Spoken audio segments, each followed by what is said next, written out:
ನಮಸ್ಕಾರ ವೀಕ್ಷಕರೇ. ನಮ್ಮ ವೀಕ್ಷಕರಿಗೋಸ್ಕರ ನಾನೇ ಇನ್ನೊಂದು ಪರಿಹಾರ ತಂದಿದ್ದೀನಿ. ಅದನ್ನು ಅವರು ವೀಕ್ಷಕರು ಮಾಡಿಕೊಂಡ್ರೆ ತುಂಬ ಒಳ್ಳೆಯದಾಗುತ್ತೆ. ಎಲ್ಲರೂ ಮಾಡ್ಕೋಬೋದು, ಯಾರು ಇವರು ಅಂತ ಏನಿಲ್ಲ, ಎವರಿ ಡೇ ಮಾಡ್ಕೋಬೋದು. ಅದಕ್ಕೆಲ್ಲನೂ ಮಡಿ ಮೈಲ್ಗೆ ಆ ಥರ ಏನಿಲ್ಲ, ಡೈಲಿ ಮಾಡ್ಕೋಬೋದು, ಏನು ತೊಂದರೆ ಇಲ್ಲ. ಯಾರು ಆ ಥರ ಇವತ್ತು ಮಾಡ್ಕೋಬಾರ್ದ, ನಾಳೆ ಮಾಡ್ಕೋಬಾರ್ದ, ನಾವು ಈ ಥರ ಆಗಿದ್ದೀವಿ ಅಂತ ಏನು ಕೇಳೋದು ಆ ಥರ ಇಲ್ಲ.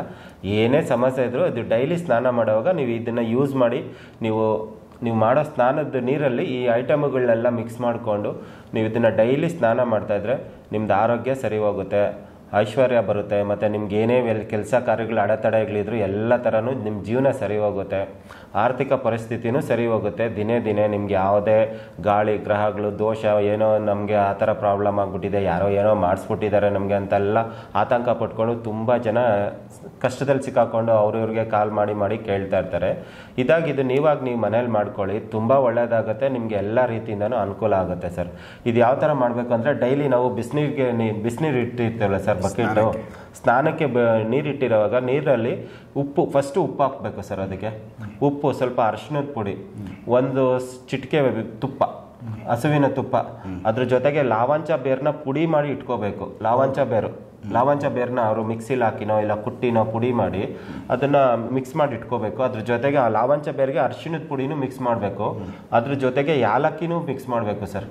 ಯಾಲಕ್ಕಿ ಓಪನ್ ಮಾಡಿನೂ ಹಾಕ್ಕೋಬೋದು, ಏನು ತೊಂದರೆ ಇಲ್ಲ. ಯಾಲಕ್ಕಿ ಬೀಜಗಳು ಅಥವಾ ಯಾಲಕ್ಕಿ ಪುಡಿನಾದರೂ ಹಾಕ್ಕೋಬೋದು. ಯಾಲಕ್ಕಿ ಪುಡಿನ ಮಿಕ್ಸ್ ಮಾಡಿಬಿಟ್ಟು ಆ ಲಾವಂಚ ಬೇರ್ಗೆ ಮಿಕ್ಸ್ ಮಾಡಿ, ಲಾವಂಚ ಬೇರ್ಗೆ ಟೋಟಲಾಗಿ ಏನೇನು ಹಾಕಬೇಕು ಅಂತಂದರೆ ಉಪ್ಪು ಮತ್ತು ಅರಿಶಿಣದ ಪುಡಿ, ಲಾವಂಚ ಬೇರು ಪುಡಿ ಮತ್ತು ಯಾಲಕ್ಕಿ ಪುಡಿ, ಇದು ಮತ್ತು ಕೆಲವೊಂದು ಮರದ ಬೇರುಗಳು ಹೇಳ್ತೀನಿ ನಾನು.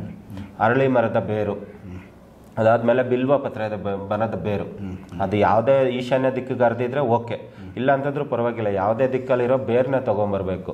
ಈ ನವಗ್ರಹಗಳಿಗೆ ಸಂಬಂಧಪಟ್ಟಿದ್ದು ಯಾವುದೇ ಮರ ಇದ್ರೂ ಆ ಬೇರುಗಳನ್ನ ತೊಗೊಂಬರ್ಬೇಕು.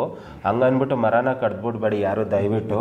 ಯಾವುದಾದ್ರೂ ಒಂದು ಸಣ್ಣ ಬೇರನ್ನ ತೊಗೊಂಬಂದು ಒಣಗಿಸಿ ಕುಟ್ಟಿ ಪುಡಿ ಮಾಡಿ ಅದನ್ನು ನೀವು ಮಿಕ್ಸಿಲಿ ಹಾಕ್ಬಾರ್ದು. ಯಾರು ಮಿಕ್ಸಿಲಿ ಹಾಕಿದ್ರೆ ಅದ್ರ ಪವರ್ ಹೊಟ್ಟೋಗ್ಬಿಡುತ್ತೆ ಸರ್. ನಾರ್ಮಲ್ ಆಗಿ ಈಗ ನಮ್ಮ ಹಳೆ ಕಾಲದ ಪದ್ಧತಿ ವರ್ಕಲ್ಲಲ್ಲಿ ಹಾಕಿ ಕುಟ್ಟಿ ಪುಡಿ ಮಾಡ್ತಾರಲ್ಲ, ಇಲ್ಲ ಅಂದರೆ ಅದು ಒಂದು ಸಣ್ಣದು ಏನಾದರೂ ಶಾರ್ಪ್ ಆಗಿರೋದು ಚಾಕು ಏನಾದರೂ ತೊಗೊಂಡು ಸಣ್ಣಕ್ಕೆ ಪುಡಿ ಮಾಡ್ಕೋಬೇಕು. ತುಂಬ ಒಂದು 4-5 ಸತಿ ಪುಡಿ ಮಾಡ್ತಾಯಿದ್ರೆ ಒಂದು ದೊಡ್ಡದು ತಲ್ವಾರ್ ಥರ ಮಚ್ಚ ಥರ ತೊಗೊಂಡ್ಬಿಟ್ಟು ಆ ಪುಡಿ ಬೇರುಗಳನ್ನೆಲ್ಲ ಸಣ್ಣಗೆ ಕೈಮ ಮಾಡ್ತಾರಲ್ಲ ಆ ಥರ ಮಾಡಿ ಪುಡಿ ಮಾಡ್ಕೋಬೇಕು. ಆ ಥರ ಪುಡಿ ಮಾಡಿ ಇದನ್ನೆಲ್ಲ ಒಂದು ಶೇಖರಣೆ ಮಾಡ್ಕೊಬಿಟ್ಟು ಡೈಲಿ ಸ್ನಾನ ಮಾಡುವಾಗ ಒಂದು ಪುಡಿ ಎತ್ತಿ ಬಕೆಟ್ಗೆ ಹಾಕ್ಕೊಳ್ಳೋದು, ಕಲಸೋದು, ಸ್ನಾನ ಮಾಡ್ಕೊಳ್ಳೋದು. ಈ ಥರ ಮಾಡ್ತಾಯಿದ್ರೆ ಇವ್ರಿಗೆ ಆರೋಗ್ಯದ ಸಮಸ್ಯೆ ಸರಿ ಹೋಗುತ್ತೆ, ಆರ್ಥಿಕ ಪರಿಸ್ಥಿತಿ ಸರಿ ಹೋಗುತ್ತೆ. ಯಾವುದೇ ಮಾಟ ಮಂತ್ರ ದೋಷಗಳು ಗಾಳಿ ಗ್ರಹಗಳು ಏನಾದರೂ ಇದ್ದರೆ ಪೂರ್ತಿ ಸರಿ ಹೋಗುತ್ತೆ ಅಂತ ನಾನು ಹೇಳೋದಿಲ್ಲ. ದಿನೇ ಇವ್ರಿಗೆ ಅಭಿವೃದ್ಧಿ ಕಾಣ್ತಾರೆ. ಇದನ್ನು ಕಂಟಿನ್ಯೂಸ್ ಆಗಿ ಇವ್ರಿಗೇನು ಕಷ್ಟ ಆಗೋದಿಲ್ಲ, ಯಾರಿಗೇನು ಹಣ ಕೊಡಬೇಕಾಗಿಲ್ಲ, ಇದು ಇವ್ರು ಮಾಡ್ಕೋಬೋದು. ನವಗ್ರಹಗಳ ಮರಗಳಂದರೆ ತುಂಬ ಮರನೂ ಇದೆ. ಅರಳಿ ಮರ ಇದೆ, ಹತ್ತಿ ಮರ ಇದೆ, ಅದಾದಮೇಲೆ ಬೆಲ್ವ ಪತ್ರೆ ಮರ ಇದೆ, ಅದಾದಮೇಲೆ ಇದು ಬೆಟ್ಟದ ನೆಲ್ಲಿಕಾಯಿ ಮರ ಇದೆ, ಇನ್ನೂ ಸುಮಾರು ಗಿಡಮೂಲಿಕೆಗಳಿದೆ. ಅದನ್ನು ನೀವೇ ತಿಳ್ಕೊಳ್ಳಿ. ನಾವು ಎಷ್ಟಾಗುತ್ತೋ ಅಷ್ಟು ಹೇಳಿದ್ದೀವಿ, ಎಲ್ಲನೂ ಬಿಡಿಸಿ ಹೇಳೋದಕ್ಕೆ ಆಗೋದಿಲ್ಲ. ಇದನ್ನು ನೀವು ಒಂದು ಪುಡಿ ಮಾಡ್ಕೊಳ್ಳಿ, ನ್ಯಾಚುರಲಾಗಿ ಪುಡಿ ಮಾಡ್ಕೊಳ್ಳಿ. ಇದನ್ನು ಪುಡಿ ಮಾಡಿಕೊಂಡು ನೀವು ದಿನ ಸ್ನಾನದಕ್ಕೆ ಯೂಸ್ ಮಾಡ್ಕೊಳ್ಳಿ. ಎಲ್ಲ ಮಕ್ಕಳಿಂದ ಹಿಡಿದು ಮನೇಲಿ ಯಾರೇ ವೃದ್ಧರು ಇರಲಿ, ದೊಡ್ಡವರು ಇರಲಿ, ಚಿಕ್ಕವರು ಇರಲಿ, ಅಣ್ಣ ತಕ್ಕ ತಂಗಿರು ಯಾರೇ ಇರಲಿ, ಎಲ್ಲರಿಗೂ ಇದು ತುಂಬ ಹೆಲ್ಪ್ಫುಲ್ ಆಗುತ್ತೆ ಸರ್. ಈ ಸಮಸ್ಯೆ ತುಂಬ ಸಮಸ್ಯೆಗಳಿಂದ ಪರಿಹಾರ. ಒಂದು ತಿಂಗಳು ಕಂಟಿನ್ಯೂಸ್ ಆಗಿ ಯೂಸ್ ಮಾಡಲಿ ಸರ್ ವೀಕ್ಷಕರು. ಅವ್ರ ರಿಸಲ್ಟ್ ಅವ್ರ ಕಣ್ಮುಂದೆನೇ ಗೊತ್ತಾಗುತ್ತೆ. ತುಂಬ ಎಷ್ಟೋ ಜನ ಹೇಳ್ತಾರೆ ನನಗೆ ಹೆಲ್ತ್ ಇಶ್ಯೂಸ್ ಇದೆ, ತಿಂಗಳಾನ್ಗಟ್ಲೆ ಮನೆ ಬಿಟ್ಟು ಹೊರಗಡೆ ಹೋಗೋಕ್ಕಾಗ್ತಾ ಇಲ್ಲ, ನಮಗೆ ಏನಾದರೂ ಪರಿಹಾರ ಕೊಡಿ ಅಂತ.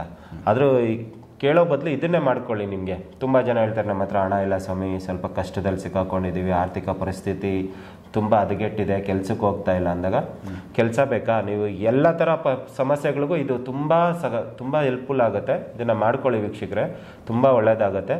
ನಿಮಗಾಗಿ ಇದೊಂದು ಟಿಪ್ಸ್ ಹೇಳ್ತಾ ಇದ್ದೀನಿ, ದಯವಿಟ್ಟು ಎಲ್ಲರೂ ಅನುಸರಿಸ್ಕೊಂಡು ಹೋಗಿ ಗುರುಗಳೇ. ನಮಸ್ತೆ ಸರ್. ಸೊ ವೀಕ್ಷಕರೇ, ಇದು ರಮೇಶ್ ಶರ್ಮಾ ಅವರು ಆಲ್ಮೋಸ್ಟ್ ಪರಿಹಾರಗಳು ತುಂಬಾ ಕೊಟ್ಟಿದ್ದಾರೆ ಮತ್ತು ಕೆಲವೊಂದು ಟಿಪ್ಸ್ಗಳನ್ನ ಮೊದಲಿಂದ ಹೇಳ್ತಾ ಬರ್ತಾ ಇದ್ದಾರೆ. ಸೊ ಆಗಾಗ ನಮ್ಮ ವೀಕ್ಷಕರಿಗೆ ಹೆಲ್ಪ್ ಆಗಬೇಕು ಅಂತಲೇ ಕೆಲವೊಂದು ಟಿಪ್ಸ್ಗಳು ನಾವು ಕೇಳ್ತೀವಿ. ಅವ್ರಿಗಿರೋ ಅನುಭವ, ಅವ್ರು ಮಾಡೋ ಪೂಜೆ ವಿಧಾನಗಳು, ಕೆಲವೊಂದಷ್ಟು ಒಳ್ಳೆ ಮಾರ್ಗಗಳನ್ನ ಅವರು ಕಂಡುಕೊಂಡಿದ್ದಾರೆ. ಅವುಗಳನ್ನ ಕೆಲವೊಂದರಲ್ಲಿ ಎಲ್ಲವೂ ಹೇಳೋಕ್ಕಾಗಿಲ್ಲ ಅಂದರೂ ಕೆಲವುಗಳನ್ನ ನಮ್ಮ ವೀಕ್ಷಕರಿಗಾಗ್ಬೋದು, ನೋಡೋರ್ಗಾಗ್ಬೋದು ಉಪಯೋಗ ಆಗಬೇಕು ಅಂತಲೇ ಅವ್ರು ಹೇಳ್ತಾರೆ. ಅದು ಬಿಟ್ಟು ಬೇರೆ ಪರಿಹಾರ ಮಾರ್ಗಗಳು ಅವರಲ್ಲಿದ್ದಾವೆ. ಸೊ ನೀವೇ ಮಾಡ್ಕೊಬೇಕು ಅಂದರೆ ಈ ಒಂದು ವಿಧಾನಗಳನ್ನ ನೀವು ಬಳಸ್ಕೊಳೋದ್ರಿಂದ ಒಂದಷ್ಟು ವಿಚಾರಗಳಲ್ಲಿ ನಿಮಗೆ ಒಳ್ಳೆಯದಾಗುತ್ತೆ. ಸೊ ಮನೆಯಲ್ಲಿರೋ ದೋಷಗಳು ನಿವಾರಣೆಯಾಗಿ ಮನೆ ನೀವು ಮೈ ಒಂದು ಶುದ್ಧಿಯಾಗಿ ಹೊಸದಾಗಿ ಒಂದಷ್ಟು ಒಳ್ಳೆ ಥಾಟ್ಸು ಒಳ್ಳೆ ವಿಚಾರಗಳು ನಿಮಗೆ ಒಂದು ಸಿಗುತ್ತೆ, ಒಳ್ಳೆ ಮಾರ್ಗಗಳು, ಒಳ್ಳೆ ಸಂಪರ್ಕಗಳು ಕನೆಕ್ಟ್ ಆಗ್ತವೆ ಅಂತ ಈ ವಿಚಾರ. ಸೊ ಇವುಗಳನ್ನ ಮಾಡಿ ಅನುಕೂಲ ಪಡ್ಕೊಬೇಕು ಅಂತ ನಾವು ವಿಡಿಯೋಗಳನ್ನ ನಿಮ್ಮ ಮುಂದೆ ತೋರಿಸ್ತಾ ಇದ್ವಿ. ನೆಕ್ಸ್ಟ್ ಇನ್ನು ಬೇರೆ ವಿಚಾರಗಳನ್ನ ರಮೇಶ್ ಶರ್ಮ ಅವ್ರ ಜೊತೆ ಮಾತಾಡ್ತಾ ಹೋಗ್ತೀನಿ. ಎಪಿಸೋಡ್ ನೋಡ್ತಾ ಹೋಗಿ ವೀಕ್ಷಕರೇ. ನಮಸ್ಕಾರ. ನಮಸ್ಕಾರ ವೀಕ್ಷಕರೇ.